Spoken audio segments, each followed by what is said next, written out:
Salut les sportifs intelligents. Si on enlève votre objectif ou votre rêve, que recherchez-vous vraiment sur le terrain? Vous allez me dire votre performance à 200%. Je suis d'accord, oui c'est vrai. Mais quel est l'objectif de votre performance, de vos performances? La réponse tout de suite dans cet épisode.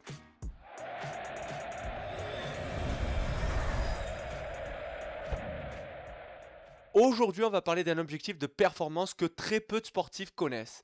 Ils l'ont déjà vécu, mais n'ont jamais mis de mots sur cette sensation, sur ce moment précis. Et je sais car 90% de sportifs qui me rencontrent ne connaissent pas ce que veut dire la zone, le flow. Cette chose-là, cette sensation-là, c'est ce qui arrive peut-être une ou deux fois dans une carrière, dans votre carrière. Si vous me dites que ça vous est arrivé plusieurs fois, je vais vous demander de me contacter le plus rapidement possible.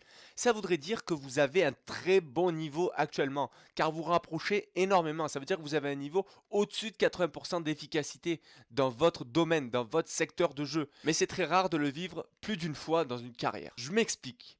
Avez-vous déjà ressenti une sensation inexpliquée encore pour vous en compétition où rien ni personne ne pouvait vous arrêter? Ce jour-là, vous vous êtes dit c'est mon jour, c'est mon match, que vous avez tenté des choses que d'habitude vous ne réussissez pas, des choses que même à l'entraînement vous n'avez jamais fait, des choses très techniques souvent qui vous viennent à l'esprit et que vous représentez immédiatement par des actions sur le terrain, comme si vous étiez à la fois acteur du match mais aussi spectateur, dans le sens où vous réussissez à vous voir faire ces gestes techniques sur le terrain comme si vous étiez devant une caméra qui vous filme au-dessus de vous pendant la partie. Une sensation de bien-être où vous vous sentez sur un nuage, où vous avez l'impression de vous libérer tellement que votre concentration est décuplée pendant un court instant. Vous n'entendez plus aucun bruit, vous vous sentez léger, alors que c'est peut-être dans les dernières minutes du match. C'est ce que l'on appelle la zone ou le flow. Cela m'est arrivé une fois en tant que gardien de but, c'était contre le club d'Oulioul. Je jouais dans un petit club de quartier qui s'appelait l'Escaillon, juste à côté de Pontcarral, pour ceux qui connaissent Toulon. Et en face, j'avais mon ancien coach qui me permettait de jouer surclassé à l'époque à un meilleur niveau quand le gardien de son équipe était blessé ou absent. Quand il est parti avec quelques joueurs, comme ça se fait beaucoup en amateur, le club l'a très mal vécu. Pendant la semaine avant le match, on m'avait tellement conditionné à gagner que je ne voyais que cet objectif-là. Le jour du match, je peux vous dire que du matin jusqu'au soir, je n'avais quasiment pas parlé de la journée, alors que j'étais plutôt quelqu'un d'extraverti. Le coach m'a échauffé alors que jamais ça se passait auparavant. Je me disais une seule chose, tu as travaillé toute la semaine pour ce match, Jérôme, maintenant tu y es. Peut-être que tu ne vas pas le gagner, car en face il y a un meilleur niveau que le vôtre, mais avec l'envie que tu as, tu vas leur prouver qu'aujourd'hui, c'est toi le patron. Que ta surface de réparation, c'est chez toi. Et c'est ce qui s'est passé. Je revois encore mon ancien coach, Pascal, qui me suit sur les réseaux sociaux et qui voit toujours ce que je suis en train de faire, se bouffer les cheveux parce qu'il n'arrivait pas à marquer, alors qu'ils avaient eu au moins 15 actions par mi-temps. Des tirs de loin, à bout portant, des face à face, rien ne pouvait me stopper ce jour-là. Je me souviens même encore être sorti la tête la première comme Superman, alors que je n'avais jamais fait ça auparavant. Et je ne sais pas ce qui s'était passé ce jour-là. J'étais tellement en avance que si je ne sortais pas la tête la première, et je mettais les mains en dehors de la surface de réparation tout simplement. Ce jour-là, on avait quand même perdu le match, car ils étaient supérieurs à nous, hein, comme je vous l'ai dit au début, mais d'un seul but d'écart, je crois, de souvenir.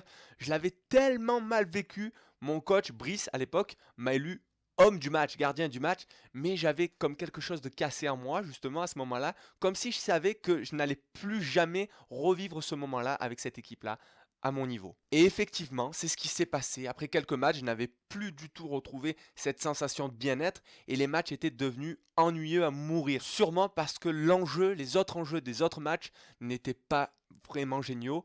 Car quand on évolue à un petit niveau dans un petit club, on n'apprend pas forcément ce qu'est vraiment le football et la performance. On passe souvent le temps comme un loisir et non comme un travail de progression avant tout. Et je regrette un peu parfois de ne pas avoir été poussé à faire plus de football en compétition à un meilleur niveau, car quelle puissance quand on se retrouve dans cette zone, j'ai envie de dire, voir la frustration sur le visage des adversaires, encore plus quand on connaît ce que c'est et quand on connaît les personnes qu'on a en face. En tout cas, c'était le message que je voulais vous faire passer aujourd'hui. Avant, je ne savais pas comment retrouver la zone. Du coup, j'ai arrêté le football.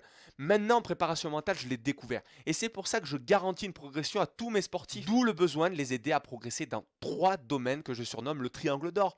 Préparation mentale, diététique et athlétique. Sans l'optimisation de ces 3 facteurs et ceux présents dans la V-Trainers Academy, vous ne pourrez pas découvrir ou redécouvrir la zone, ou du moins, tout comme moi, vous l'aurez fait sans savoir pourquoi et comment, et tout le reste deviendra banal. Et c'est dommage. Donc à la question quel est votre objectif de performance, vous saurez quoi répondre maintenant. La zone. Merci encore d'avoir suivi cet épisode, j'espère qu'il vous a plu. Aujourd'hui je vous invite à me rejoindre sur les réseaux sociaux, à nous rejoindre sur les réseaux sociaux pour partager un maximum de ce que je peux vous apporter gratuitement, car la valeur partage est la valeur que je véhicule à travers tout ce que je fais. Sans le partage on serait rien, encore des animaux j'ai envie de dire. Je vous souhaite tout le bonheur du monde que vous méritez et n'oubliez jamais que pour atteindre la zone et vos rêves, il faut travailler plus dur que les autres. No pain, no gain. À la semaine prochaine.